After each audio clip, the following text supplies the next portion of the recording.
বেলা মায়ের থেকে বিদায় নিয়ে কয় মা অফিসে যাই, বিকাল বেলা আসবো বাজার নিয়ে আসবো, রান্না করবা খাইবো। বিকাল যখন হয় মা পথে দিয়ে তাকায় আছে, সন্তান আসবে বাজার নিয়ে। কিছুক্ষণের মধ্যে মায়ের মোবাইলে রিং বাইজে উঠছে। মা মোবাইলটা রিসিভ করিয়া কানে লাগে, শুনে সন্তানের কান্নার আওয়াজ। ডাক দিয়া কয় ও সন্তান, কেন কাঁদো, কেন কাঁদো? সন্তান কয় মা গো, তুমি আমাকে একটু মায়ার বিদায় দিয়া দাও, আর জীবনে বোধহয় মায়ের চেহারা দেখতে পারবো না। মা কান্দে, কি ব্যাপার?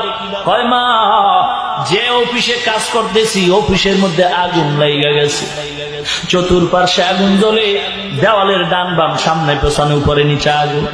মা খবর শুই না চিৎকার মেরে বেহুশ হয়ে পড়ে গেল।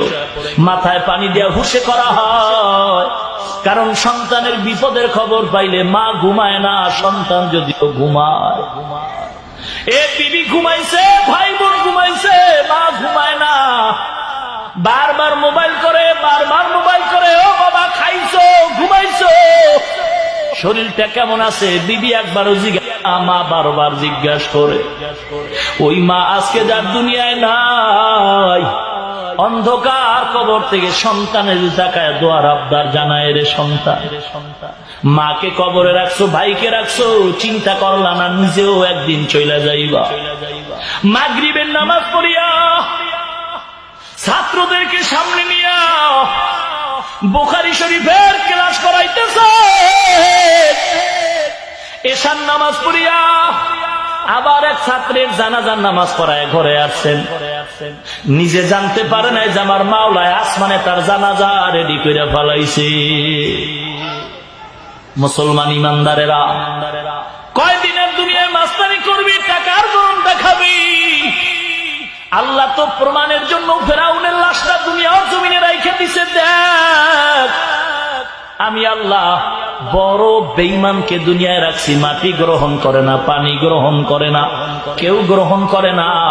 অহংকারী করিস না, যত বড় বিল্ডিং এ থাকো না কেন, দমটা যখন যাবে তোর আদরের সন্তানটা তোর গায়ের জামা বেলেট দিয়া কাইটা সাদা পাতলা কাপড়ের প্যাকেট বানাইয়া বিল্ডিং থেকে নিচে নামায় রাখবে, জিন্দেগিতে আর আব্বা কয়া ডাকবে না।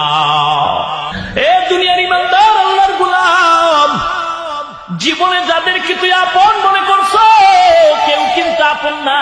মাকে আপন বানাইছো, বাবারে আপন বানাইছো, দলের নেতা নেত্রীরে আপন বানাইছো, আসলে কেউ আপন না।